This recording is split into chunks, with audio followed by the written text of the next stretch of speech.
Hello student, आज हम लोग न्यू टॉपिक स्टार्ट करने वाले हैं पोटेंशियोमीटर। आई होप आप लोगों ने इसके बारे में पहले सुना होगा, जब बोर्ड में आपने पढ़ा होगा तो पोटेंशियोमीटर के बारे में, कि पोटेंशियोमीटर एक डिवाइस होता है या आप बोल सकते हो एक इंस्ट्रूमेंट है जिसकी हेल्प से हम लोग किसी भी सेल का ईएमएफ मेज़र कर सकते हैं और पोटेंशियल डिफरेंस भी मेज़र कर सकते हैं। ठीक है, हम लोगों के जो 12th क्लास में प्रैक्टिकल्स होते हैं बच्चों, उन प्रैक्टिकल्स में एक प्रैक्टिकल पोटेंशियोमीटर के ऊपर भी बेस्ड होता है। तो आप लोग अगर लैब वगैरह में गए होगे तो वहाँ पर भी आपने पोटेंशियोमीटर देखा भी होगा कि प्रैक्टिकली किस टाइप का इंस्ट्रूमेंट होता है। आज हमें उसी के बारे में डिस्कशन करना है। तो सबसे बेसिक बात हम करते हैं पोटेंशियोमीटर के बारे में। पोटेंशियोमीटर क्या एक इंस्ट्रूमेंट है या एक डिवाइस है जो क्या करता है, किसी अननोन ईएमएफ को मेज़र करता है और पोटेंशियल डिफरेंस को भी मेज़र कर सकता है एक्यूरेटली। ठीक है, तो सबसे फर्स्ट पॉइंट लिखते हैं हम लोग इसमें, it is a device which is used to measure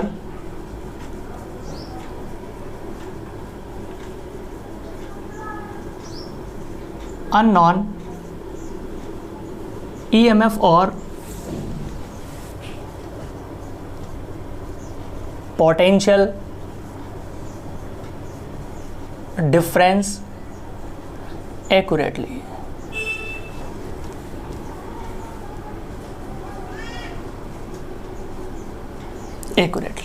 accurate measure करके बताता है, इसमें कोई एरर नहीं होती है। ठीक है, अब ये किस प्रिंसिपल पर काम करता है उस चीज़ को भी देख लेते हैं। प्रिंसिपल नेक्स्ट,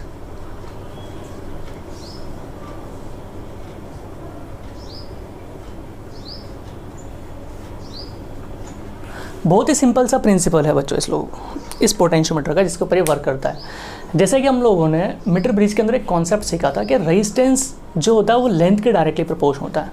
उसी तरीके से जो पोटेंशियोमीटर है उसमें हम लोग ये चीज़ देखते हैं कि किसी भी वायर, मान लो ये एक वायर है, इस वायर के अंदर अगर करंट का फ्लो हो रहा है, इस वायर के अंदर अगर करंट का फ्लो हो रहा है, तो इसकी लेंथ पर कितना पोटेंशियल ड्रॉप होगा, इसकी जो लेंथ है उस लेंथ पर कितना पोटेंशियल ड्रॉप हो रहा है, उस प्रिंसिपल पर काम करता है। यानी कि यहाँ पे ऐसा बोला जाता है कि जो पोटेंशियल ड्रॉप हो रहा होगा इसकी लेंथ पर, वो इसकी लेंथ के डायरेक्टली प्रोपोर्शनल होता है। किसके डायरेक्टली प्रोपोर्शनल होता है? लेंथ के। यानी कि किसी भी वायर के अंदर जब करंट का फ्लो करवाया जाता है तो हमें पता है एक वायर किसकी तरह काम कर रहा होता है, एक कंडक्टर की तरह। कंडक्टर है मतलब उसके पास कुछ रेजिस्टेंस होगा, तो हर एक लेंथ पर रेजिस्टेंस क्या होगा, अलग अलग होगा, क्योंकि हमने सीखा है कि R is directly proportional to L।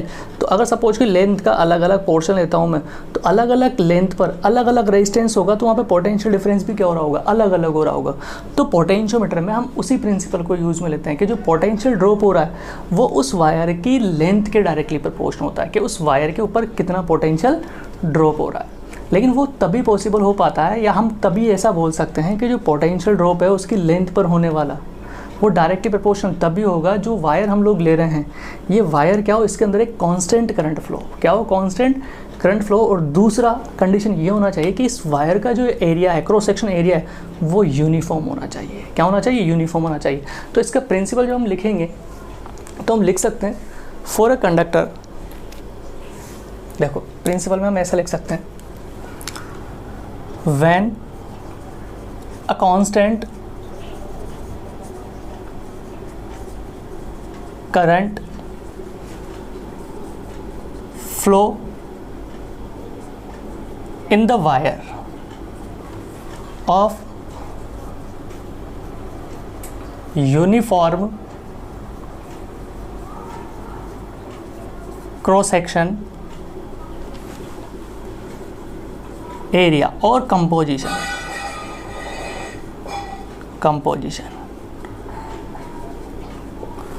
then the potential drop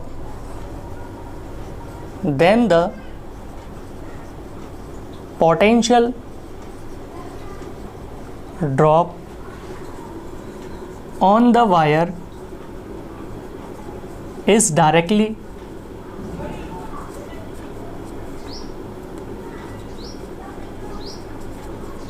proportional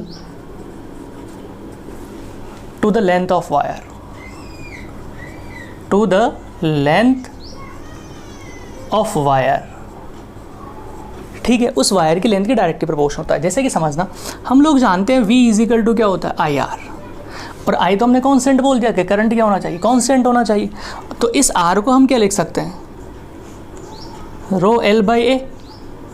अब हमने क्रॉस सेक्शन एरिया भी क्या बोल दिया, कांस्टेंट, और रेजिस्टिविटी तो क्या होती है, कांस्टेंट। तो I constant, rho constant, A constant. अगर ये तीनों कांस्टेंट है तो हम लोग यहाँ से बोल सकते हैं कि V is directly proportional to L, यानी उसकी जितनी ज़्यादा लेंथ होगी पोटेंशियल ड्रॉप भी क्या होगा, उतना ही ज़्यादा होगा, और लेंथ जितनी कम पोटेंशियल ड्रॉप भी उतना ही कम होगा। इस प्रिंसिपल पर काम करता है, क्योंकि हम लोगों ने जो रेजिस्टेंस में पढ़ा था, मीटर ब्रिज में पढ़ा था, वहाँ पर क्या पढ़ा था, R is directly proportional to L, और यहाँ पे क्या पढ़ा है कि V is directly proportional to L. लेकिन ये तभी पॉसिबल है जब करंट क्या रखा जाए, कांस्टेंट रखा जाए। क्या ये बात समझ में आती है बच्चों आप लोगों को, ठीक है। अब यहीं पर एक और चीज़ हम सीखते हैं, उसको हम बोलते हैं पोटेंशियल ग्रेडियंट, जिसका यूज़ पोटेंशियोमीटर में आने वाला है, ठीक है। एक वर्ड होता है पोटेंशियल ग्रेडियंट, पोटेंशियल ग्रेडियंट, इसे एक्स से रिप्रेजेंट किया जाता है। अब ये पोटेंशियल ग्रेडियंट क्या होता है, इसे समझते हैं। पोटेंशियल ग्रेडियंट का मतलब है, मान लेते हैं हमारे पास कोई वायर है, ठीक है, यहाँ से लेके यहाँ तक, इसकी लेंथ है ए और बी, एल लेंथ है, कितना एल लेंथ है, और इस ए से बी तक हमें पोटेंशियल डिफरेंस पता है। मान लेते हैं ए से बी के बीच में जो पोटेंशियल डिफरेंस है वो डेल्टा वी है। कितना, डेल्टा वी है। ए से बी के बीच में जो पोटेंशियल डिफरेंस है वो डेल्टा वी है, और इस वायर की लेंथ एल है। तो इस पूरे वायर के ऊपर जो पोटेंशियल ड्रॉप है वो पर यूनिट लेंथ पर कितना होगा, उसे हम क्या बोलते हैं, पोटेंशियल ग्रेडियंट। यानी कि किसी भी वायर की, ये वायर है, कोई भी वायर हो सकता है, किसी भी वायर की पर यूनिट लेंथ पर होने वाला पोटेंशियल ड्रॉप ही क्या कहलाता है, पोटेंशियल ग्रेडियंट कहलाता है। इसकी ज़रूरत क्यों पड़ी उस चीज़ को समझते हैं अभी हम, ठीक है। तो मान लेते हैं हमें जो पोटेंशियल ग्रेडियंट मिला वो क्या मिला, पोटेंशियल ग्रेडियंट का डेफिनेशन क्या बोला मैंने कि potential drop per unit length. तो पोटेंशियल ड्रॉप ए से बी के बीच में टोटल पोटेंशियल ड्रॉप कितना हो रहा है, डेल्टा वी, उसकी लेंथ कितनी है, एल। तो ये क्या हो गया हमारे पास, एक्स पोटेंशियल ग्रेडियंट। अब इसका फ़ायदा क्या हुआ, हमें पहले ये जो पोटेंशियल पता था बच्चों, ये कहाँ से कहाँ तक का पता है, ए से लेके बी तक का पता है, ठीक है। लेकिन अगर सपोज कीजिए मुझे ए से लेके यहाँ तक का पोटेंशियल चाहिए सिर्फ इसका, और ये लेंथ मान लेते हैं एल डैश है, कितनी है, एल डैश है। मुझे इस पूरे वायर पे पोटेंशियल ड्रॉप नहीं चाहिए, मुझे सिर्फ इतने से पोर्शन का पोटेंशियल ड्रॉप चाहिए कि इस इतनी सी लेंथ पर कितना पोटेंशियल ड्रॉप हो रहा होगा। तो उसके लिए पहले हमने क्या कर लिया कि एक्स कैलकुलेट कर लिया। एक्स कैलकुलेट करने का मतलब क्या, कैलकुलेट कर लिया कि इस वायर की यूनिट लेंथ पर होने वाला पोटेंशियल कैलकुलेट कर लिया। ये एक्स मतलब क्या, यूनिट लेंथ पर होने वाला। तो अगर मुझे इस एल डैश लेंथ पर पोटेंशियल चाहिए तो मैं इसको किससे मल्टीप्लाई कर दूंगा, एल डैश से। तो यहाँ पे जो पोटेंशियल ड्रॉप आएगा उसे मान लेते हैं हम वी डैश मान लेते हैं। यहाँ पे जो पोटेंशियल ड्रॉप होगा उसे क्या मानते हैं, वी डैश। तो वी डैश किसके बराबर हो जाएगा, x into L dash. X क्या है, यूनिट लेंथ पर होने वाला potential drop into L dash. इसलिए क्योंकि हमें किसी भी लेंथ पर पोटेंशियल ड्रॉप चाहिए तो हम with the help of potential gradient से कैलकुलेट कर सकते हैं। ये इसी तरीके से सिचुएशन है बच्चों, जैसा कि एक और समझाते हैं कि हमारे पास मान लेते हैं 10 पेन्स है, उनका प्राइस 100 रुपीज़ है, ठीक है। अब अगर कोई मुझसे पूछे 10 पेन का प्राइस 100 रुपीज़ है, मुझे पक्का पता है। अब मैंने एक पेन का प्राइस निकाल लिया, तो 1 पेन का प्राइस क्या हो जाएगा, 100/10 यानी कि 10 रुपीज़, ठीक है। अब कोई मुझसे पूछे कि 5 पेन का प्राइस बताओ, तो इस एक पेन का प्राइस मुझे पता है। अगर मुझसे कोई 5 पेन का प्राइस पूछेगा तो उस एक पेन के प्राइस को हम किससे मल्टीप्लाई कर देंगे, 5 से।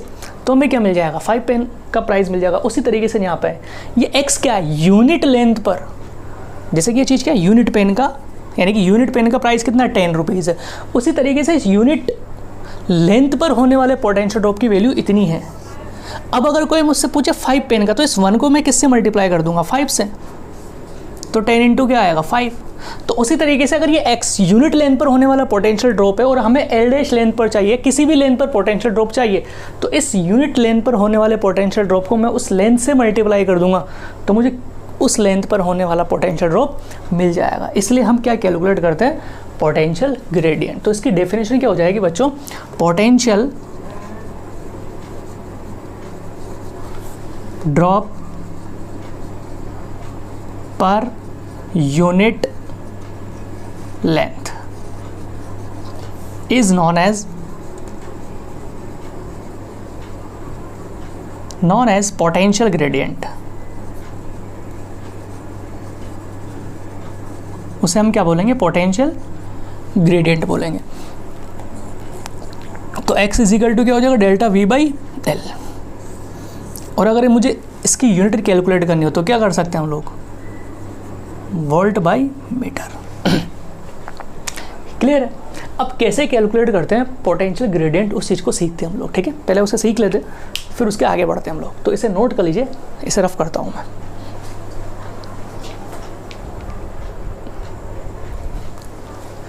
तो देखिए बच्चों, अब हम लोग पोटेंशियल ग्रेडियंट कैसे कैलकुलेट करते हैं, एक एग्जांपल के थ्रू समझते हैं हम लोग। मान लेते हैं हमारे पास एक सर्किट है, ये सर्किट का इंटरनल रेजिस्टेंस है, इसका ईएमएफ ई है, ये इंटरनल रेजिस्टेंस है। ठीक है, यहाँ पे कोई और वेरिएबल रेजिस्टेंस भी लगा हो सकता है, मैं अभी नहीं बना रहा हूँ, सिंपल सिखा रहा हूँ आपको।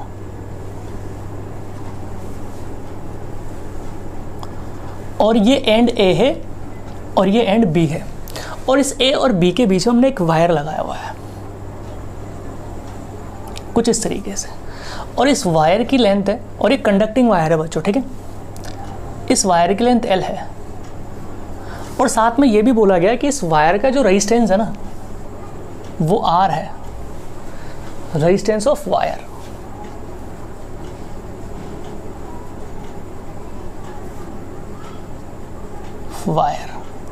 तो हमसे पूछा जा सकता है कि इस वायर के ऊपर टोटल कितना पोटेंशियल ड्रॉप हो रहा होगा। अगर मुझे टोटल पोटेंशियल ड्रॉप मिल जाएगा इस ए से बी के बीच में, यानी कि इस वायर के बीच में, यानी कि इस वायर पर कितना पोटेंशियल ड्रॉप हो रहा है, और उसको अगर मैं एल से मल्टीप्लाई कर दूं तो मुझे क्या मिल जाएगा? पोटेंशियल ग्रेडियंट मिल जाएगा। तो अब कैसे होगा समझना, कैलकुलेट करेंगे।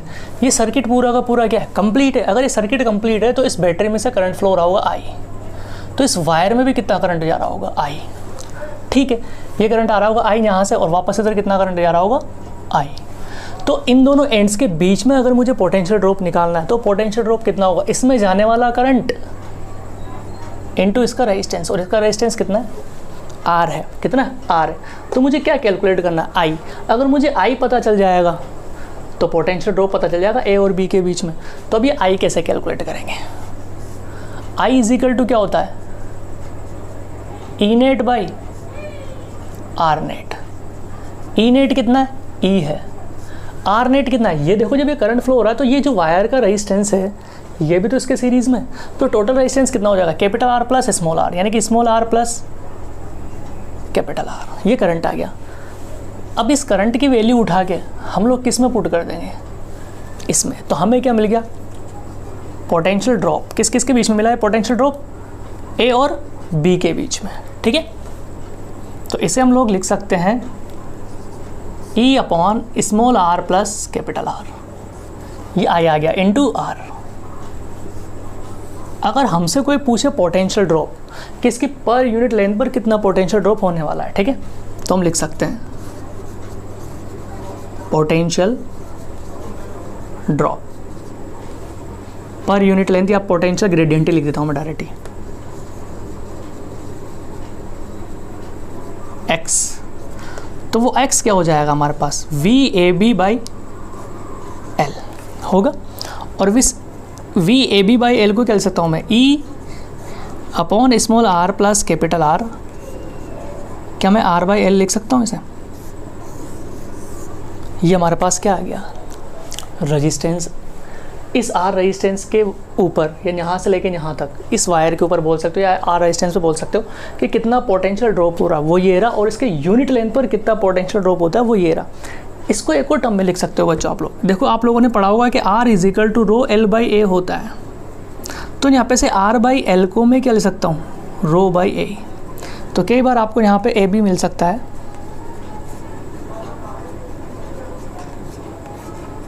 रो बाई ए, ये वाला फॉर्मूला। अब यहाँ पे कई सारे चेंजेस हो सकते हैं बच्चों, कई सारे। देखो, ये फॉर्मूला बेसिक है, इसमें कुछ भी चेंज करो तो इसमें लिख देना आप डायरेक्ट। और मैंने कैलकुलेट करना तो सिखा दिया कि इस वायर के यहाँ पे आपको क्या निकालना है? करंट निकालना है। करंट निकाल के उसको उसके रेजिस्टेंस से मल्टीप्लाई करना है, तो आपको क्या मिल जाएगा? वहाँ पर होने वाला पोटेंशियल ड्रॉप। उस पोटेंशियल ड्रॉप को उसकी लेंथ से डिवाइड कर दोगे तो आपको क्या मिल जाएगा? Potential gradient. कई बार आपको ऐसा भी सर्किट दिखाई देगा,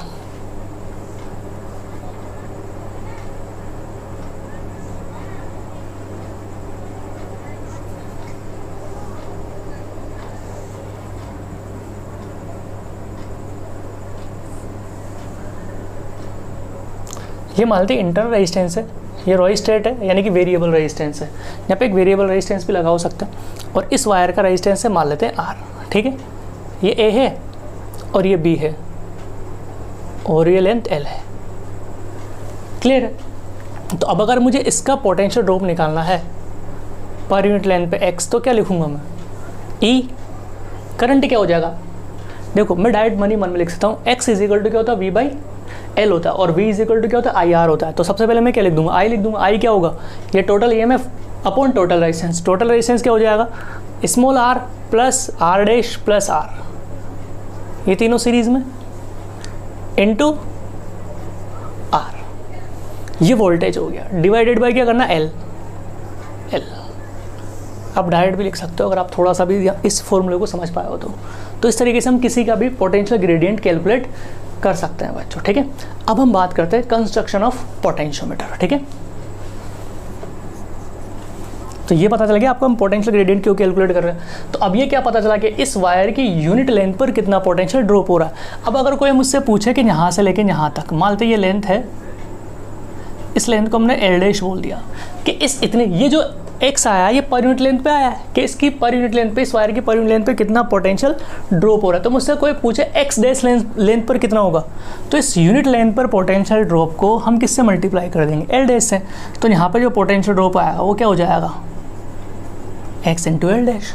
एक्स की वैल्यू यहाँ से पुट कर देना, एल डैश आपको पता है, ये काम में आता है हमसे। ये कहाँ काम आएगा अभी और समझ में आएगा आपको, ठीक है, जब हम पोटेंशियोमीटर का कंस्ट्रक्शन पढ़ेंगे। तो ऐसा आता है। अब हम बात करते हैं कंस्ट्रक्शन ऑफ पोटेंशियोमीटर।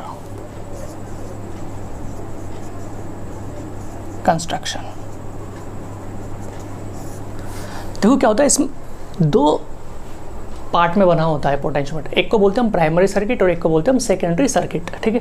जैसा कि मैंने आपको डेफिनेशन में बताया था पोटेंशियोमीटर की में, कि पोटेंशियोमीटर एक ऐसा डिवाइस है जो ईएमएफ को भी मेजर कर सकता है और पोटेंशियल डिफरेंस को भी मेजर कर सकता है। तो जिस भी सेल का पोटेंशियल डिफरेंस मेजर करना हो, या जिस ब्रांच के अंदर पोटेंशियल डिफरेंस मेजर करना हो, या जिस सेल का ईएमएफ हमें मेजर करना हो, उसको हम लोग कनेक्ट करते हैं सेकेंडरी सर्किट के अंदर। और जो प्राइमरी सर्किट होता है बच्चों वो फिक्स होता है, ठीक है। तो यहाँ पे समझते हैं। आप लेबोरेटरी में जाओगे तो आपको कैसा दिखाई देगा वो वाला मैं डायग्राम यहाँ पे बना के बता रहा हूँ।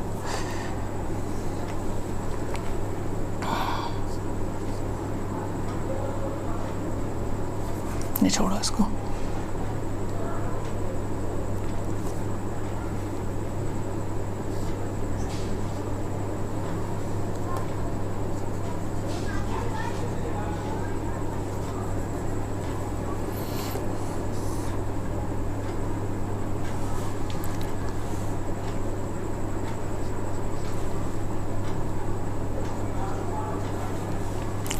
अब यहाँ पे क्या होता है, एक वायर होता है बच्चों, उस वायर की लेंथ 5 मीटर से लेके 10 मीटर तक कुछ भी हो सकती है, ठीक है।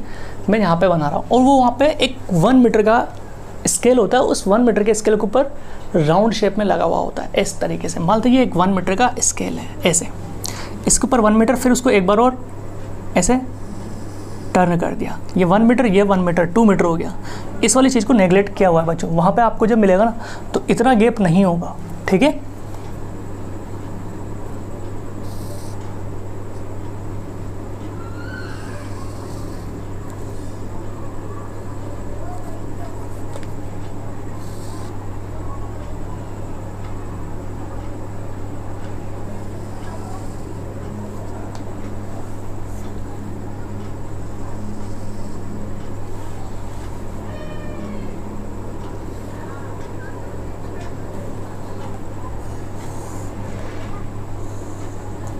तो मैंने यहाँ पे 5 टन बना दिया, यानी कि 1 मीटर, 2 मीटर, 3 मीटर, 4 मीटर, 5, 6 हो गए, 6 मीटर का बना। तो 5 से 10 के बीच में कुछ भी हो सकता है। तो ये जो सर्किट बना होता है इसे हम बोलते हैं प्राइमरी सर्किट। क्या बोलते हैं बच्चों, प्राइमरी सर्किट। ये वेरिएबल रेजिस्टेंस, आप इसे ऊपर नीचे करके इस रेजिस्टेंस की वैल्यू को चेंज कर सकते हो। यहाँ पे स्विच भी लगा होता है, उसकी ज़रूरत नहीं बताने की, कोई दिक्कत नहीं, बिना उसके काम चल जाएगा। ये होता है प्राइमरी सर्किट, ठीक है। यहाँ पे एक स्केल लगा होता है, उस स्केल पे हम वैल्यू कैलकुलेट कर लेते हैं कि कितना मीटर हुआ, ठीक है। अब इस वाले एंड को अगर मैं बोलता हूँ ए, जो मैंने यहाँ पे बनाया होता है ऐसा, और इस वाले एंड को मैं बोलता हूँ बी, ठीक है। तो यहाँ पे अब जिस सेल का ईएमएफ हमें मेजर करना, वो सेल यहाँ पे लगाया जाता है। ये उसका इंटरनल रेजिस्टेंस, ये की होती है, और इसके यहाँ पे एक जॉकी अटैच की जाती है। जैसे कि जो जॉकी की हमने बात की थी किसमें, मीटर ब्रिज में, उसी तरीके से यहाँ पे एक जॉकी की अटैच की जाती है और इस जॉकी की से एक इस तरीके से ये जॉकी की अटैच होगी। अब ये जॉकी की इन वायर्स के ऊपर कहीं पर भी मूव करने के लिए कैपेबल होती है, ठीक है। तो ये जो अरेंजमेंट होता है, इस अरेंजमेंट को हम क्या बोलते हैं, पोटेंशियोमीटर बोलते हैं, इस टाइप का। तो अभी जो सर्किट या जो भी सेल है यहाँ पे, मान लेते हैं ये E1 सेल है या कोई सा भी सेल है, ये इंटरनल रेजिस्टेंस R है और ये स्विच K है, ये गैल्वेनोमीटर और ये जॉकी की है। तो इस वायर के ऊपर मूव करवाया जाता है, ठीक है। ये कंस्ट्रक्शन क्या होता है हमारे पास, पोटेंशियोमीटर का होता है। अब क्या होता है कि जब हम इस वायर के ऊपर इस एंड से एक बार इस जॉकी की को यहाँ पे टच करते हैं और एक बार इस एंड पे टच करते हैं, तो हम पाते हैं कि इस गैल्वेनोमीटर के अंदर डिफ्लेक्शन एक बार इस तरफ है, यानी कि इस तरफ है, वहाँ पर टच करने पर, तो यहाँ पर टच करने पर डिफ्लेक्शन इस तरफ होना चाहिए। अगर ऐसा आता है तो हमारा जो अरेंजमेंट है वो सब कुछ सही है। दूसरी बात, अब अगर ऐसा है तो एक इस वायर पे ऐसे जब मैं इस जॉकी की को चलाऊंगा तो एक ऐसा पॉइंट आएगा जहाँ पर इस गैल्वेनोमीटर के अंदर डिफ्लेक्शन क्या हो जाएगा, ज़ीरो हो जाएगा। जब इस गैल्वेनोमीटर के अंदर डिफ्लेक्शन ज़ीरो हो जाएगा तो उसे हम बोलेंगे नल डिफ्लेक्शन की कंडीशन। क्लियर, यानी कि उस कंडीशन में इस ब्रांच के अंदर कोई करंट फ्लो नहीं होगा। जब इस ब्रांच के अंदर कोई करंट फ्लो नहीं होगा तो इसके यहाँ पर होने वाला पोटेंशियल ड्रॉप और ये जो वायर आपने लिया है जहाँ पे आपने टच किया वहाँ पर होने वाला पोटेंशियल ड्रॉप क्या होगा, सेम होगा। इसको इस तरीके से समझ सकते हैं हम बच्चों। इसको रफ करता हूँ मैं, ठीक है। इसका मैं इलेक्ट्रिकल सर्किट बना के बता रहा हूँ। अभी हमने जो सर्किट बनाया है, जो डायग्राम बनाया वो कैसा बनाया है, जो आपको लैब में मिलने वाला है। जब हम न्यूमेरिकल सोल्व करते हैं तो ये सर्किट किस तरीके से बनाया जाता है उसे समझते हैं।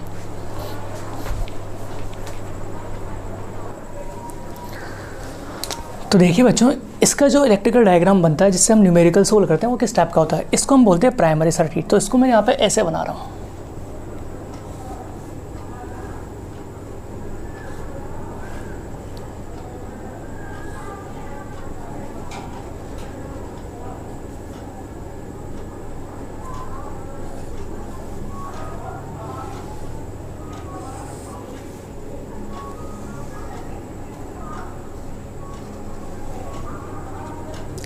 ये वाला एंड है ए और ये वाला एंड है बी। ये EMF है E और ये रोस्टेट है R डैश। यहाँ पे इंटरनल रेजिस्टेंस भी लगा सकते हो, उसमें कोई दिक्कत नहीं। आप स्विच भी लगा सकते हो, कोई दिक्कत नहीं है, ठीक है, लगा सकते हो, उसमें कोई प्रॉब्लम नहीं। अब यहाँ पे जो ये वायर ऐसे घुमा हुआ था ना बच्चों, इस वायर को मैंने A और B के बीच में स्ट्रेट बना दिया है। अब इसकी लेंथ कुछ भी हो सकती है, 5 मीटर से लेकर 10 मीटर तक कुछ भी हो सकती है, आपको न्यूमेरिकल में गिवन होगी। अगर न्यूमेरिकल में कुछ ना बोले तो आपको 10 मीटर मान के चलना है। कितना मान के चलना है, 10 मीटर। न्यूमेरिकल में बोला हुआ है तो फिर उतने मीटर लेना, और न्यूमेरिकल में कुछ नहीं बोला है तो फिर 10 मीटर लेना है, ठीक है आपको। तो ये जो वायर था ऐसे यहाँ पे राउंड शेप में था, उसको मैंने एक स्ट्रेट शेप में बना दिया, ठीक है। तो इस वाले सर्किट को हम बोलते हैं प्राइमरी सर्किट। Primary circuit. अब जो दूसरा सर्किट है ये वाला, जिस सेल का EMF हमें कैलकुलेट करना है, तो उस वाले सेल को हम यहाँ पे बना रहे हैं कुछ इस तरीके से।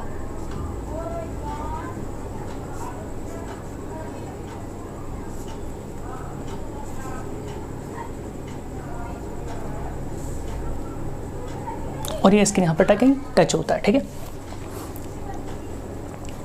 E1 बोल दिया मैंने, ये यहाँ पे R, ये स्विच के। तो ये जो नीचे वाला सर्किट बना इसको हम बोलते हैं सेकेंडरी सर्किट। Secondary circuit. अब यहाँ पे 3 कंडीशंस हो सकती है बच्चों। देखो ये A है, ये B है, जहाँ पे इस जॉकी की को टच किया वो C है, ठीक है।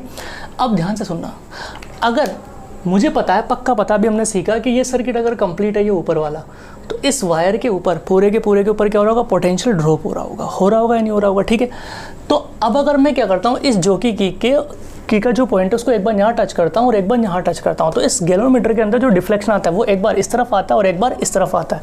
अगर ऐसा आता है, अपोजिट डायरेक्शन में आता है, तो हमने जो सर्किट बनाया वो सब कुछ सही है। अब होगा क्या, फिर मैं इस जॉकी की को यहाँ पर प्रेस करता हूँ, यहाँ से बहुत स्लोली इधर लेके जाता हूँ, इधर स्लोली लेके जाता हूँ, तो इसके अंदर डिफ्लेक्शन चेंज होता जाता है और एक जगह ऐसी आती है, मानते हैं वो पॉइंट C है, जहाँ पर इसके अंदर डिफ्लेक्शन क्या हो जाएगा, 0। यहाँ पर डिफ्लेक्शन 0 होने का मतलब है कि इस इतने लेंथ पर होने वाला पोटेंशियल ड्रॉप इस वाले एंड और इस वाले एंड के बीच में जो पोटेंशियल ड्रॉप है उसके बराबर हो चुका है। क्योंकि यहाँ पर अगर पोटेंशियल ड्रॉप और यहाँ पे पोटेंशियल ड्रॉप सेम हो जाएगा तभी इस सर्किट के अंदर करंट का फ्लो नहीं होगा। ये हमने व्हीटस्टोन ब्रिज में भी सीखा था कि अगर 2 पॉइंट्स का पोटेंशियल ड्रॉप सेम हो जाता है तो उस ब्रांच में कोई करंट का फ्लो नहीं होगा। तो फिर अगर इस पॉइंट का यानी कि इस पूरी लेंथ के बीच का पोटेंशियल ड्रॉप और यहाँ का पोटेंशियल ड्रॉप सेम हो जाता है तो फिर इस सर्किट के अंदर कोई करंट का फ्लो नहीं होगा। और जब कोई करंट का फ्लो नहीं होगा तो इस गैल्वेनोमीटर के अंदर जो डिफ्लेक्शन होगा वो क्या हो जाएगा, 0 हो जाएगा। तो अब यहाँ पर जो पोटेंशियल ड्रॉप होगा वही पोटेंशियल किसका होगा, इस सेल का होगा। क्योंकि इस ब्रांच में कोई करंट का फ्लो नहीं हो रहा इसलिए यहाँ पे कोई रेजिस्टेंस यहाँ पर कोई पोटेंशियल का लॉस नहीं होगा। और यहाँ पर कोई पोटेंशियल का लॉस नहीं होगा तो इस पूरी ब्रांच के अंदर जो पोटेंशियल ड्रॉप है वो कितना है, इस सेल के ईएमएफ के बराबर है। और यहाँ पे जो पोटेंशियल ड्रॉप हो रहा है वो किसके बराबर हो जाएगा, इस सेल के ईएमएफ के बराबर हो जाएगा। इस तरीके से हम लोग इस पोटेंशियोमीटर की हेल्प से इस सेल का ईएमएफ कैलकुलेट कर सकते हैं। तो हमारा मेन टारगेट क्या होगा अब यहाँ पे कि यहाँ से ए से सी तक की अगर हमें लेंथ पता है, जो कि हम लोग यहाँ पे ये जो स्केल लगा होता है उस स्केल से मेज़र कर लेते हैं कि कितनी लेंथ आई। और इतनी लेंथ अगर हमें पता है और इस वायर का पोटेंशियल ग्रेडियंट हमें पता है कि पर यूनिट लेंथ पे कितना पोटेंशियल ड्रॉप हो रहा है, तो उस पोटेंशियल ग्रेडियंट को अगर मैं एल से मल्टीप्लाई कर दूंगा तो यहाँ पर होने वाला क्या मिल जाएगा, मुझे पोटेंशियल ड्रॉप मिल जाएगा। और यहाँ पर होने वाला पोटेंशियल ड्रॉप मिल जाएगा तो वो इस सेल के ईएमएफ के इक्वल हो जाएगा। इस तरीके से हम लोग पोटेंशियोमीटर से किसी भी सेल का ईएमएफ कैलकुलेट कर सकते हैं। अब दूसरी इंपॉर्टेंट बात यह है कि जो वायर होता है ना बच्चों, ये वायर यूनिफॉर्म होना चाहिए। और ये भी किसका बना होना चाहिए, एलॉय का बना हुआ होना चाहिए। किसका, एलॉय का, नाइक्रोम, मैग्नीन, इस टाइप का बना होना चाहिए, जैसा कि हम लोगों ने मीटर ब्रिज में बात की थी। अब एलॉय का बने होने का मतलब तो आपको पता चल गया। एलॉय का इसलिए बना होना चाहिए कि इसमें लंबे टाइम तक करंट का फ्लो होता रहता है तो इसके टेम्परेचर में चेंज ना हो, और टेम्परेचर में चेंज ना हो तो उसके रेजिस्टेंस में भी चेंज नहीं होगा। क्योंकि अगर रेजिस्टेंस पे चेंज हो जाएगा तो पर यूनिट लेंथ पे होने वाला पोटेंशियल ड्रॉप चेंज हो जाएगा, वो हम नहीं चाहते हैं। ठीक है, अब इस वायर की लेंथ ज़्यादा क्यों रखी जाती है? इस वायर की लेंथ ज़्यादा इसलिए रखी जाती है कि ये जो पोटेंशियोमीटर बनना वो सेंसिटिव हो सके।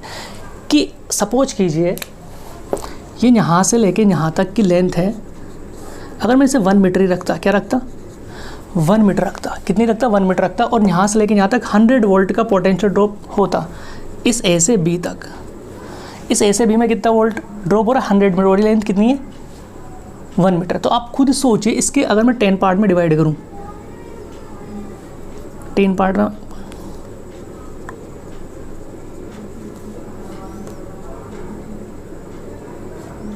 ऐसे यहाँ मान लेते हैं, अभी हो सकता है ऐसे, यहाँ पे ए मान लेते हैं। फिर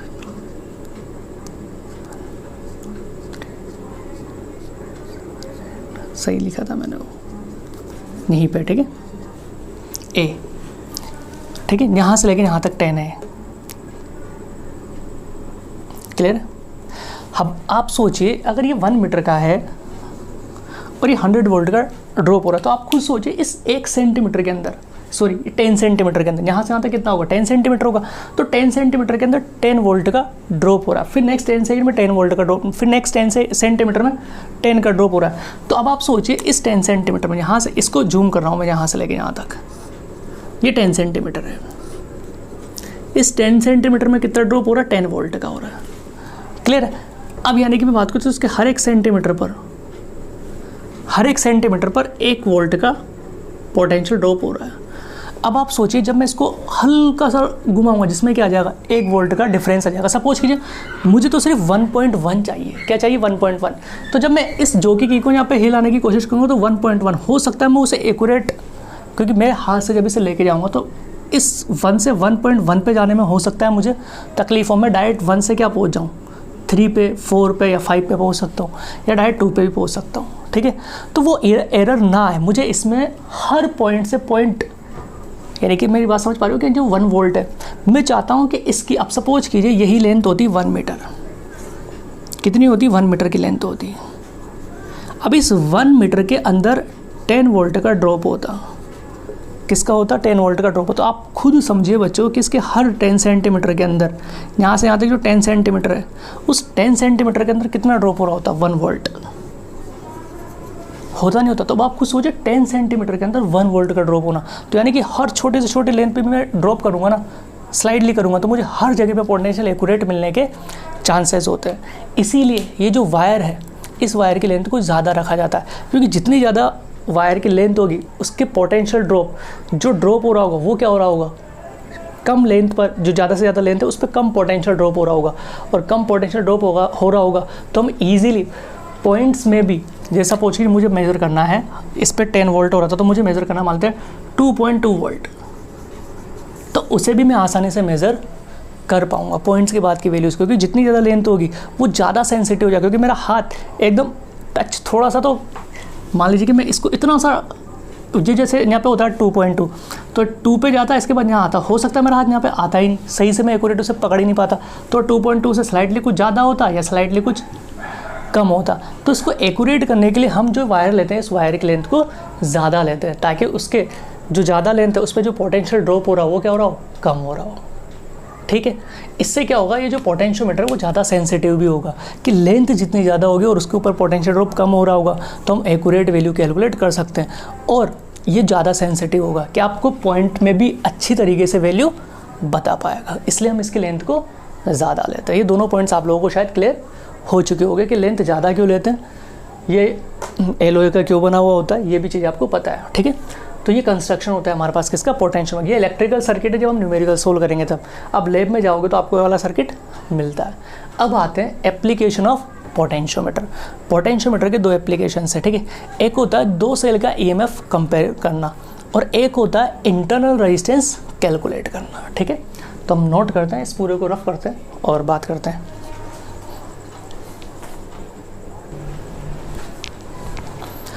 तो देखिए बच्चों, अब हमें पढ़ना है एप्लीकेशन ऑफ पोटेंशियोमीटर। इसके दो एप्लीकेशंस मेजर होते हैं जहाँ से हमारे न्यूमेरिकल्स बनने के चांस होते हैं। सबसे फर्स्ट होता है comparison of EMF of 2 cell.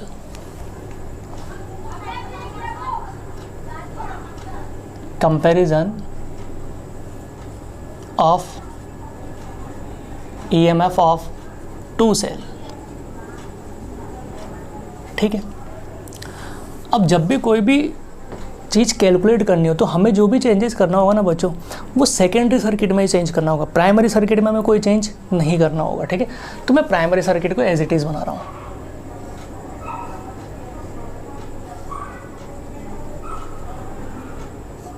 ठीक है,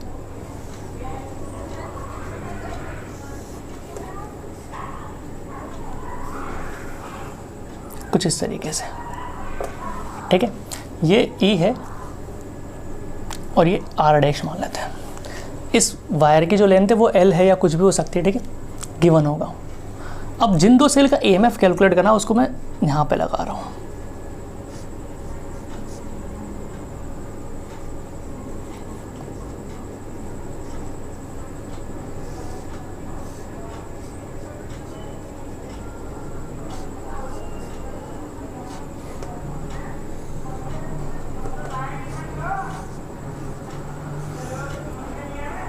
ये ऐसे।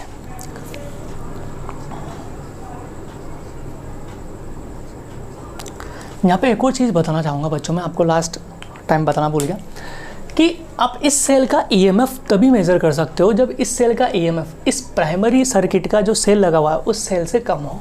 क्योंकि अगर आप सोचिए इस सेल का ईएमएफ ज़्यादा हो जाएगा तो इस लेंथ पर, ए से बी लेंथ पर आपको कहीं पर भी कोई नल पॉइंट नहीं मिलेगा। तो ये भी इंपॉर्टेंट है कि यहाँ पे जो सेल लगा होता है उस सेल से कम ईएमएफ वाले सेल का ही मैं ईएमएफ कैलकुलेट कर सकता हूँ।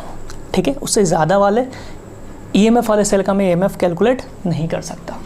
तो अब कंपेरिजन के लिए 2 सेल है, मान लेते इन दोनों सेल का ईएमएफ मुझे कंपेयर करना है। ठीक है, तो क्या होता है बच्चों, सबसे फर्स्ट समझना, ये सर्किट कंप्लीट है हमारा, ये प्राइमरी सर्किट है, सेकेंडरी सर्किट है, ये क्या है हमारे पास गैल्वेनोमीटर है जो करंट के डिफ्लेक्शन को शो करता है। ये सर्किट होता है हमारे पास सेल के कंपैरिजन के लिए।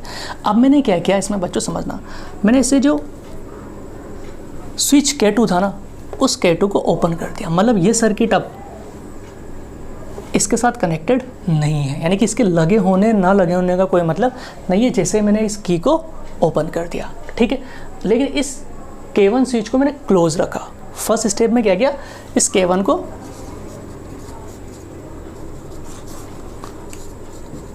switch K1 is closed and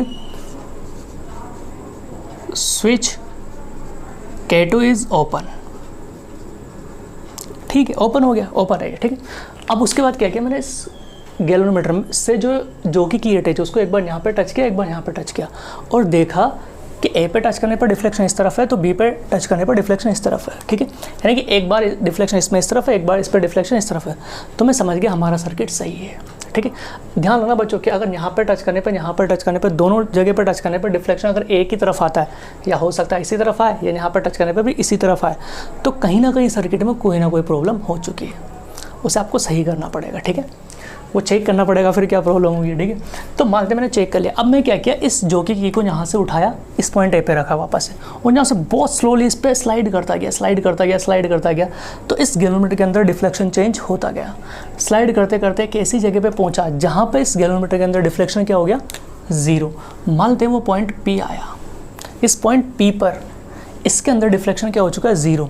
इस पर डिफ्लेक्शन 0 हो गया, तो मानते यहाँ पे जो लेंथ आई वो L1 लेंथ आई। कितनी लेंथ आई, L1 लेंथ आई। क्या बात समझ सकते हो, कितनी लेंथ, L1 लेंथ पे इस गैल्वेनोमीटर के अंदर डिफ्लेक्शन 0 हो गया। इसका मतलब क्या है कि इस वायर पे यहाँ पर इस L1 लेंथ पर जो पोटेंशियल ड्रॉप हो रहा है वही पोटेंशियल ड्रॉप यहाँ पर भी हो रहा है, और यहाँ का तो कोई मतलब है नहीं, है तो सर्किट में लगा हुआ ही नहीं है। तो यहाँ पर जो पोटेंशियल ड्रॉप हो रहा है वही पोटेंशियल ड्रॉप इस इतनी लेंथ पर हो रहा है। इसका मतलब है कि यहाँ का जो पोटेंशियल है वो इन दोनों एंड्स के बीच का पोटेंशियल है, और इस गैल्वेनोमीटर के अंदर डिफ्लेक्शन नहीं है। इसका मतलब इस ब्रांच में कोई करंट नहीं आ रहा है, और इस ब्रांच में कोई करंट नहीं आ रहा है मतलब इस रेजिस्टेंस, इंटरनल रेजिस्टेंस पर कोई पोटेंशियल का ड्रॉप नहीं हो रहा है। तो सारा का सारा पोटेंशियल किसका होगा, इस सेल का होगा। तो मैं यहाँ पे लिख सकता हूँ इस केस में कि E1 जो पोटेंशियल होगा वो यहाँ पर होने वाले पोटेंशियल ड्रॉप के बराबर होगा, और मैं इस वायर के ऊपर होने वाले पोटेंशियल ड्रॉप को पर यूनिट लेंथ पे निकाल सकता हूँ, यानी कि मैं पोटेंशियल ग्रेडियंट निकाल सकता हूँ। और उस पोटेंशियल ग्रेडियंट को अगर मैं L1 से मल्टीप्लाई कर दूंगा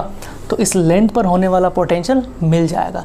इसीलिए हमने क्या सीखा था बच्चों, पोटेंशियल ग्रेडियंट सीखा था कि हम किसी भी वायर के ऊपर potential drop per unit length पर निकाल सके।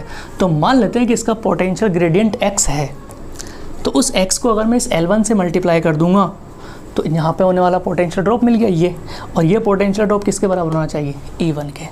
तो हम इसे क्या लिख देंगे, अब इक्वेशन 1 लिख देंगे। इसी तरीके से स्टेप 2 में क्या करेंगे, अब मैंने स्विच K1 को ओपन किया, now switch K1 is open and switch K2 is closed। इसको क्लोज कर दिया, यानी कि इसको हटा दिया और इसको क्लोज कर दिया। इसको क्लोज कर देंगे तो अब क्या होगा कि इस वाले सेल का इस सर्किट में लगे होने का कोई मतलब नहीं है, क्योंकि इसका कोई कनेक्शन है ही नहीं। क्योंकि यहाँ से करंट आएगा, इसमें अब करंट जाएगा नहीं, क्योंकि ब्रेक हो चुका है। तो करंट इसमें से आ रहा होगा, इसमें से होके, इसमें से होके, इसमें से जा रहा होगा, तो ये वाला सर्किट वर्किंग में होगा। अब इस सेल का कोई मतलब नहीं है। मैंने वापस से वही प्रोसेस किया, यानी कि इसको ओपन किया, इसको क्लोज किया, वापस से मैंने इस गैल्वेनोमीटर को यहाँ पर टच किया, एक बार यहाँ पर टच किया, देखिए दोनों बार डिफ्लेक्शन एक बार इस तरफ था, एक बार इस तरफ था, यानी कि सर्किट सही है। फिर मैंने वापस से इस जॉकी की को यहाँ से टच किया और वापस से स्लोली इसको मूव करता गया। तो एक ऐसी डिस्टेंस है, ये डिस्टेंस नहीं है, मान लेते वो डिस्टेंस Q आती है, किसी भी जगह पर आ गई। सेकेंड डिस्टेंस क्या है हमारे पास, Q आ गई, और वो लेंथ कितनी आई, L2 आई। कितनी आई वो लेंथ, L2, कुछ भी हो सकती है वो L2 लेंथ आई। तो उस केस में जब L2 डिस्टेंस आई तो उस डिस्टेंस पर गैल्वेनोमीटर के अंदर डिफ्लेक्शन क्या हो गया, 0। जब इसके अंदर डिफ्लेक्शन 0 हो गया तो यहाँ पर जो होने वाला पोटेंशियल ड्रॉप है, यहाँ पर होने वाले इस एंड और इस एंड के बीच में होने वाले पोटेंशियल ड्रॉप के क्या हो जाएगा, इक्वल हो जाएगा। और इस ब्रांच में कोई करंट का फ्लो नहीं हो रहा, क्यों, क्योंकि गैल्वेनोमीटर में डिफ्लेक्शन 0 है। तो जब इसमें डिफ्लेक्शन 0 है तो इसमें कोई करंट का फ्लो नहीं हो रहा, तो यहाँ पे कोई पोटेंशियल ड्रॉप नहीं हो रहा होगा।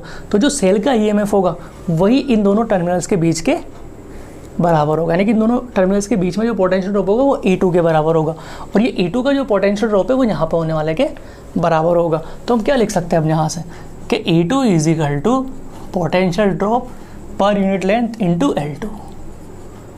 ये इक्वेशन 2 आ गया हमारे पास।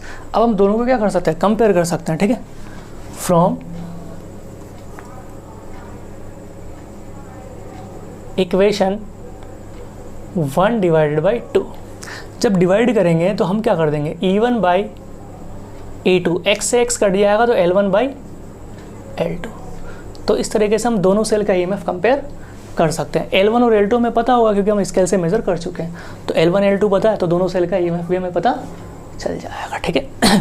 नेक्स्ट आता है हमारे पास बच्चों, सेकंड आता है, जो सेकंड एप्लीकेशन है वो है इंटरनल रेजिस्टेंस कैलकुलेट करना with the help of potentiometer. Internal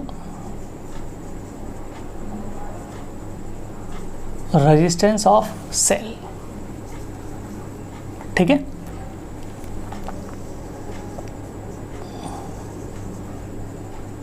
internal resistance of cell, इसके लिए वापस से डायग्राम बनाते हैं हम लोग, ठीक है। इसके लिए जो डायग्राम बना रहा हूँ, मैंने फिर से बोला कि जो प्राइमरी सर्किट है वो सेम रखते हैं, ठीक है।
तो देखिए बच्चों, जब हम इंटरनल रेजिस्टेंस कैलकुलेट करते हैं ना, तो जिस सेल का इंटरनल रेजिस्टेंस कैलकुलेट करना वो सेल ये रहा, इस सेल का मैं इंटरनल रेजिस्टेंस कैलकुलेट करना, तो उसको मैंने क्या लगाया सेकेंडरी सर्किट में।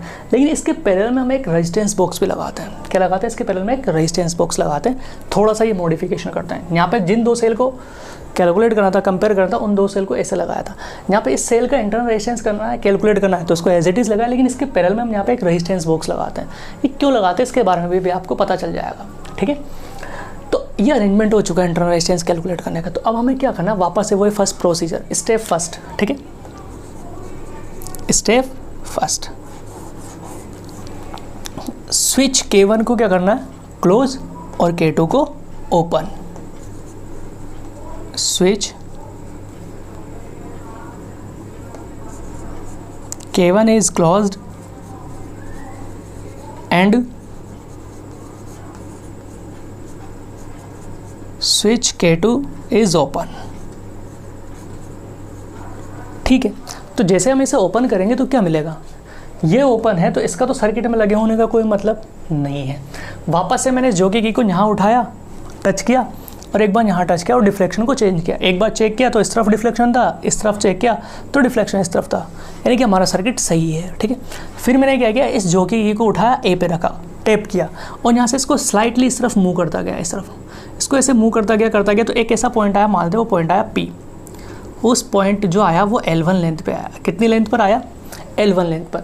अब L1 लेंथ पर आने का मतलब है कि यहाँ पे हमें नल पॉइंट मिला। नल पॉइंट मिलने का मतलब है कि इस गैल्वेनोमीटर के अंदर कोई डिफ्लेक्शन नहीं है। अब इसके अंदर कोई डिफ्लेक्शन नहीं है, ये तो सर्किट में लगा हुआ नहीं है क्योंकि K2 क्या है, ओपन है, तो ये सर्किट वर्किंग में है। ऐसे समझ रहे हो?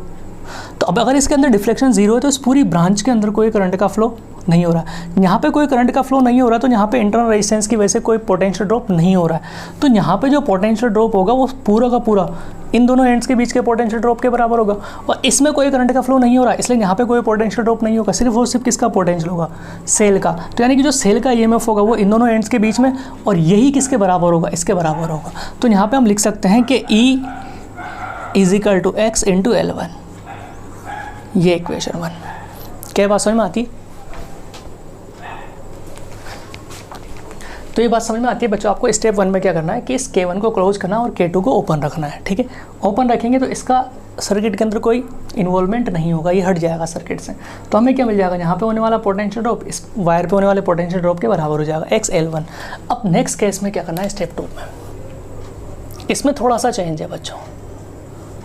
जब हमने कंपैरिजन वाली बात की थी सेल के EMF में, तो हमने इसको भी क्लोज कर दिया था सॉरी इसको ओपन कर दिया था और इसको क्लोज कर दिया था। लेकिन जब आप इंटरनल रेजिस्टेंस कैलकुलेट करते हैं तो क्या करते हैं कि इस K1 को भी क्लोज रखना है और इस K2 को भी क्या कर देना है, क्लोज कर देना है। स्टेप 2 में switch K1 is closed and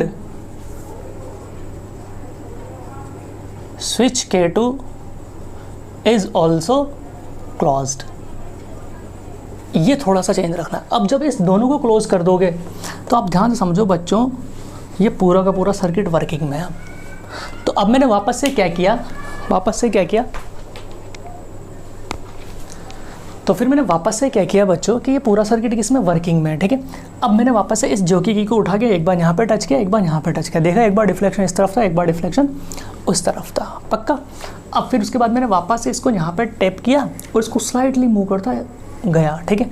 वापस से मेरे पास क्या आई, इसको ऐसे मूव करता गया तो एक ऐसा पॉइंट आया, वापस से इसको इधर मूव करता गया तो एक वापस एक ऐसा पॉइंट आया, मानते वो पॉइंट था Q और वो लेंथ आई हमारे पास L2। कितनी लेंथ आई, L2। तो उस L2 पे देखा कि इस गैल्वेनोमीटर के अंदर डिफ्लेक्शन क्या था, 0 था। इस L2 लेंथ पे वापस इस गैल्वेनोमीटर के अंदर डिफ्लेक्शन क्या आ गया, 0। अब इस पर गैल्वेनोमीटर के ऊपर डिफ्लेक्शन 0 आने का मतलब क्या है कि यहाँ पर होने वाला पोटेंशियल ड्रॉप इन दोनों एंड्स के बीच में होने वाले पोटेंशियल ड्रॉप के बराबर होगा, इन दोनों के बराबर होगा, इसके और इसके, इसके और इसके, यानी कि इसका पोटेंशियल और इन दोनों एंड्स के बीच का पोटेंशियल सेम है। यानी कि इस वाली ब्रांच में से इसमें कोई करंट नहीं आ सकता, ना इधर से कोई करंट जा सकता है। यानी कि यहाँ पे करंट 0 है, इसमें भी करंट 0, यानी कि ना तो ऊपर वाले सर्किट से नीचे करंट आ सकता है, ना इस वाले सर्किट से ऊपर करंट जा सकता है। इसका मतलब ये है इस गैल्वेनोमीटर का डिफ्लेक्शन 0 होने का मतलब कि यहाँ पे जो पोटेंशियल ड्रॉप हो रहा है वो पोटेंशियल इस वाले एंड और इस वाले एंड के बराबर, यानी कि इस वाले के एंड के। तो यहाँ से कोई करंट इसमें एंटर नहीं कर सकता और यहाँ से कोई करंट बाहर नहीं जा सकता। लेकिन हम देख पा रहे हैं बच्चों कि ये भी क्लोज है और ये भी क्लोज है, तो ये इंटरनल जो सेकेंडरी सर्किट है ये कंप्लीट है। ये सर्किट कंप्लीट होने की वजह से इस सर्किट के अंदर एक अलग से करंट फ्लो होता है जिसे हमने मानते हैं आई, इसको स्मॉल आई बोल देते हैं ताकि कन्फ्यूजन ना हो। ध्यान रखना बच्चों, ये सर्किट कंप्लीट होने की वजह से इस सर्किट के अंदर एक करंट का फ्लो होना स्टार्ट हो। तो इसमें आई करंट आ रहा है तो इसमें भी कितना करंट जा रहा होगा, आई जा रहा होगा। इसमें आई जा रहा होगा तो इसमें भी कितना जा रहा होगा, आई। इस सर्किट के अंदर एक अलग से एक्स्ट्रा करंट जनरेट हो चुका होगा और वो कितना हो रहा होगा, आई। तो अब आप मुझे बताइए, अगर इसमें आई करंट फ्लो हो रहा है तो इन दोनों एंड्स के बीच में जो पोटेंशियल ड्रॉप होगा वो ई के बराबर होगा या ई से कुछ कम होगा, ई से कुछ कम होगा। क्यों? क्योंकि अब इस रेजिस्टेंस पर भी क्या हो रहा होगा, कुछ पोटेंशियल ड्रॉप हो रहा होगा। क्यों? क्योंकि इस ब्रांच में अब करंट फ्लो हो रहा है, जबकि पहले वाले केस में इस ब्रांच में कोई करंट फ्लो नहीं था तो इस इंटरनल रेजिस्टेंस पे कोई पोटेंशियल ड्रॉप नहीं था।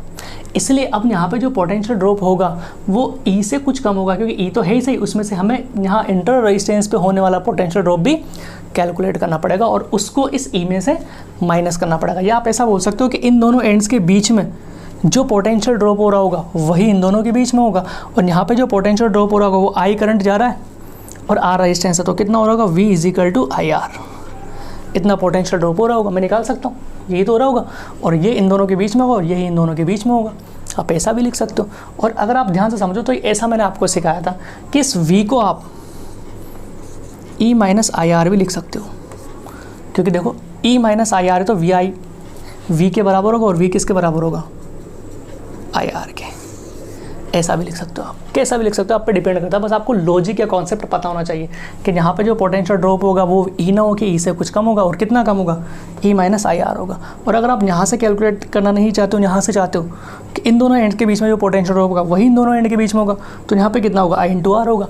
और I × R होगा तो आपको I निकालना पड़ेगा। यहाँ पे I कैसे निकालेंगे, तो बात करते हैं। Let current I flow in secondary circuit,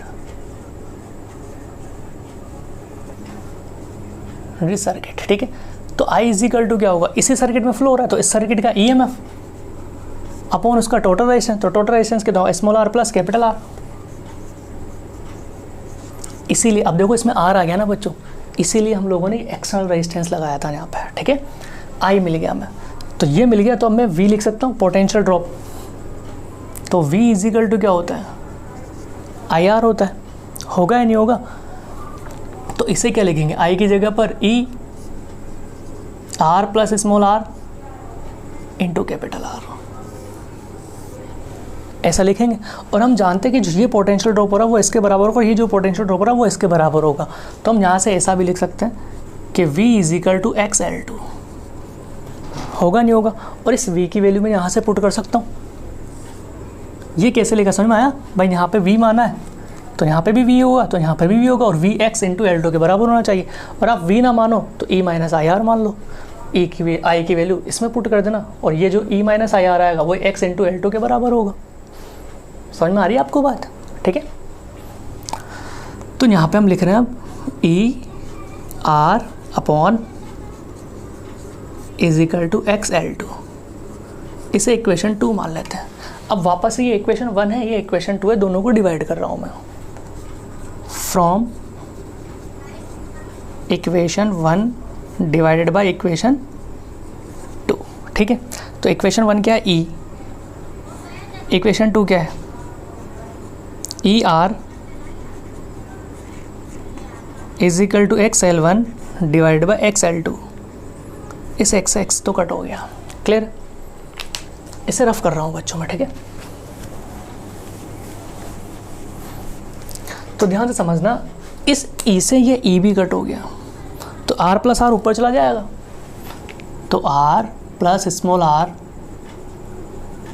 L1/L2, क्या यही होगा?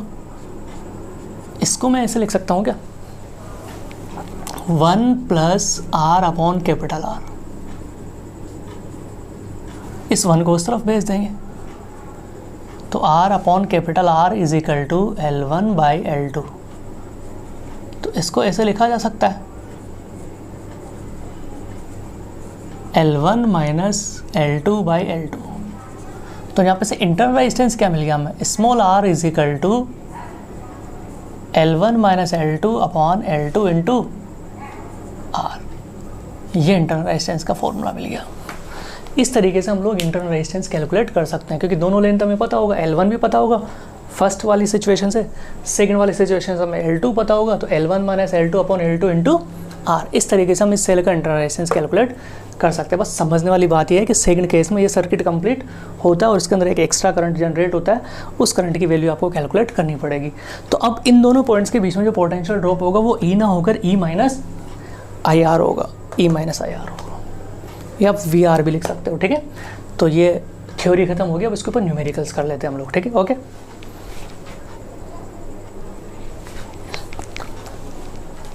तो देखिए स्टूडेंट, हमारे पास दो न्यूमेरिकल्स हैं। पहला न्यूमेरिकल जो बेस्ड है हमारे पास वो सेल के EMF के कंपैरिजन पे बेस्ड है। दूसरा जो न्यूमेरिकल है वो इंटरनल रेजिस्टेंस पे बेस्ड है। तो पहला न्यूमेरिकल में हमसे बोला गया वही डायग्राम दिया हुआ है हमें, सिंपल, ठीक है। ऐसे ही न्यूमेरिकल्स आने वाले हैं बच्चों आपके एडवांस में, JEE में और मेंस में, ठीक है। कोई ज़्यादा टफ आने वाला नहीं, ज़्यादा से ज़्यादा चेंज होगा तो वो इसकी लेंथ के करेक्शन की बात करेगा। जैसे हम लोगों ने मीटर ब्रिज में बात की थी, किसके हैंड करेक्शन क्या है, या फिर हो सकता है कि यहाँ पे परसेंटेज एरर में आपसे पूछ लिया जाए सवाल। बाकी बेसिक कॉन्सेप्ट यही रहने वाला है, ठीक है। तो वापस से वही सवाल है, ये डायग्राम दिया हुआ है आपको, इस डायग्राम के लिए न्यूमेरिकल लिखा उसने।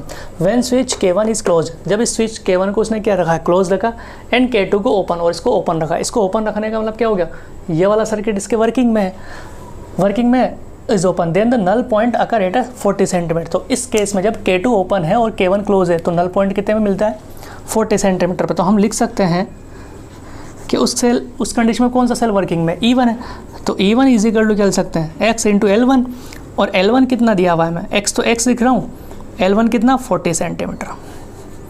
ये इक्वेशन 1 आ गया। फिर देखो, now switch K1 is open, अब उसने इस K1 को क्या कर दिया, ओपन, और K2 को क्या कर दिया, क्लोज कर दिया, and K2 is closed, and repeat the experiment, उस एक्सपेरिमेंट को रिपीट किया। देन नल पॉइंट अगर एट 80 सेंटीमीटर, तो अब ये वाला क्लोज है तो ये वाला सेल वर्किंग में होगा। तो इस वाले केस में क्या लिखेंगे हम, E2 is equal to XL2 is equal to X into कितना है इसका, 80 सेंटीमीटर आया, इसे क्या बोल देंगे, इक्वेशन 2। तो आपसे पूछेगा then compare the EMF of cell, EMF को कंपेयर करना। E1 हमें पता है, E2 हमें पता है, तो हम लिख सकते हैं E1 by E2 is equal to क्या होगा, X इंटू 40, X इंटू 80। तो X से X कट गया तो कितना आ गया, 1/2, आंसर खत्म, ये कंपेरिजन आ गया। इधर देखते हैं, इसमें आपसे क्या बोला, वो इंटरनल रेजिस्टेंस वाला डायग्राम दिया हुआ आपको आसानी से। आपसे बोला गया when switch K1 is close, जब इस K1 को क्या रखा है close, and switch K2 is open, इसको ओपन रखा गया है। जब इसको ओपन रखा जाता है तो ये सर्किट यानी कि ये जो रेजिस्टेंस है वर्किंग में नहीं होता, यही वाला एंड होता है, यही वाला एंड होता है। तो जो हमें यहाँ पे पोटेंशियल डिफरेंस मिलता है, मानते हैं वो x1 लेंथ पर मिलता है। तो जब इसमें कोई करंट का फ्लो नहीं हो रहा, इसमें कोई करंट का फ्लो नहीं हो रहा, तो ये EMF ये जो यहाँ पे होगा वो इसके बराबर होगा E1 के। तो इस केस में जो हमें लेंथ मिलती है वो कितनी मिलती है 120। तो L1 कितना मिला हमें 120 सेंटीमीटर। क्लियर। अब उसने क्या बोला, now switch K2 is also close. अब उन्होंने K1 तो क्लोज ही था, इस K2 को भी क्लोज कर दिया, क्लोज। देन नल पॉइंट अगर एट 100 सेंट पे, तो उस केस में जो नल पॉइंट है अब क्या मिलेगा हमें, इस L1 पे मिलेगा या L1 से कम पे मिलेगा। इतना ध्यान रखना बच्चों, जब आप ये लगा दोगे तो जो नया नल पॉइंट मिलेगा वो इससे कम लेंथ पे मिलेगा। क्यों? क्योंकि पहले पोटेंशियल ड्रॉप E था, अब जो पोटेंशियल ड्रॉप होगा वो E से कुछ कम होगा, E माइनस IR। तो जो पहले वाली लेंथ आई थी उससे कुछ कम लेंथ आएगी। तो न्यूमेरिकल में मैंने क्या दिया हुआ है, कम ही दिया हुआ है। तो जो L2 लेंथ आएगी हमारे पास, अब वो कितनी आई हमारे पास 100 centimetre. Then find the internal resistance of the cell, और R आपको दिया हुआ है। तो इंटरनल रेजिस्टेंस का फॉर्मूला आपने कैलकुलेट किया, L1 minus L2 into R। सारी वैल्यूज़ पता है, पुट कर दीजिए। L1 कितना 120 बाई 100 इंटू 10, तो यह आएगा हमारे पास 20 बाई 100 इंटू 10, यही होगा। तो इससे ये 5 टाइम कट हो गया और 5 से 2 टाइम, तो इंटरनल रेजिस्टेंस कितना आ गया, R इज इक्वल टू 2 ओम। आसान था, बहुत ही आसान। एक और करते हैं इसके ऊपर न्यूमेरिकल, ठीक है। तो स्टूडेंट नेक्स्ट क्वेश्चन है हमारे पास, एक हमें पोटेंशियोमीटर दिया हुआ है जिसका प्राइमरी सर्किट है। उस प्राइमरी सर्किट का जो EMF दिया हुआ है सेल का वो 12 वोल्ट है, और यहाँ पे एक रेजिस्टेंस लगा हुआ है जिसका रेजिस्टेंस है 4 ओम, और यहाँ पे एक वायर है A से B तक। उस वायर की जो लेंथ है वो 6 मीटर है, और उस वायर का जो रेजिस्टेंस दिया हुआ इस वायर का, टोटल वायर का, वो 4 ओम है। अब आपसे बोला गया इसके सेकेंडरी सर्किट में 2 सेल लगे हुए हैं, एक E1 और उसका इंटरनल रेजिस्टेंस है R1, एक और सेल लगा हुआ E2 और यहाँ पे एक रेजिस्टेंस है R2। E1 2 वोल्ट का और इसका रेजिस्टेंस इंटरनल रेजिस्टेंस 2 ओम है, E2 4 वोल्ट का और इसका इंटरनल रेजिस्टेंस 2 ओम है। तो हमसे पूछा गया है कि इन दोनों के लिए कोई की वगैरह नहीं है बच्चों यहाँ पे, तो हमसे पूछा गया then find out null deflection on length AC। तो इस AC के ऊपर कितनी लेंथ आएगी जब इस गैल्वेनोमीटर के अंदर 0 डिफ्लेक्शन होगा, यानी कि नल पॉइंट हमें HE होगा। तो नल डिफ्लेक्शन पर ये AC कितनी लेंथ होगी ये हमें कैलकुलेट करना है। तो अब अगर आप ध्यान से समझोगे बच्चों, तो ये दोनों के दोनों सेल एक साथ ही लगे हुए हैं। तो यानी कि यहाँ पर जो पोटेंशियल ड्रॉप हो रहा होगा, ठीक है, वही पोटेंशियल ड्रॉप यहाँ पर होगा, और जो पोटेंशियल ड्रॉप यहाँ पर होगा वही पोटेंशियल ड्रॉप यहाँ पर होगा, ठीक है। तो अब हमें क्या करना होगा, हम इसे डायरेक्ट भी कर सकते हैं। आप चाहो तो लूप लो लगाओ और इसके अंदर करंट निकालो, फिर करंट की वैल्यू सोल्व करो और यहाँ के लिए पोटेंशियल डिफरेंस निकालो। या फिर हम इसे दूसरे मेथड से कर सकते हैं कि जो 2 सेल है, ये दोनों सेल किस में लगे हुए हैं, पैरेलल में लगे हुए हैं। तो हम क्या निकाल लेंगे, इनका इक्विवेलेंट सेल निकाल लेंगे। क्या निकालेंगे, इक्विवेलेंट। तो जब हम इसका इक्विवेलेंट निकालेंगे तो इक्विवेलेंट निकालने का तरीका हमें पता है, E नेट क्या हो जाएगा, वो E1 by R1 plus E2 by R2 divided by 1 by R1 1 by R2। ये तो है इक्विवेलेंट निकालने का फॉर्मूला। तो E1 कितना दिया हुआ हमें 2 वोल्ट, उसका R2 plus E2 4 divided by 2 upon 1 by 2 plus 1 by 2। तो ये जो फाइनली आंसर आया बच्चों हमारे पास E नेट का, वो क्या होगा 2 बाई 2 1 और ये 2 3 हो जाएगा, 1 बाई 2 1 बाई 2 1 हो जाएगा, यानी कि 3 वोल्ट आ गया। क्लियर है। यानी कि अब इसका एक सर्किट बनाऊं मैं तो कुछ ऐसा बनेगा।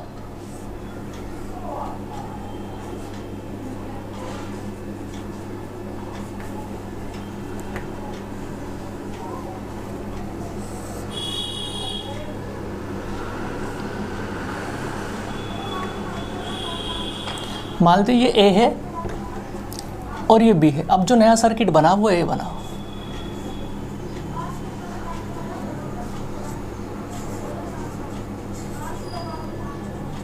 ये E नेट हो जाएगा, ये 3 वोल्ट आया, ठीक है 3 वोल्ट, और दोनों पैरेलल में है। तो R नेट कितना होगा हमारे पास, R नेट हो जाएगा हमारे पास कितना, इसकी वैसे ज़रूरत भी नहीं पड़ेगी, कोई ज़रूरत नहीं है।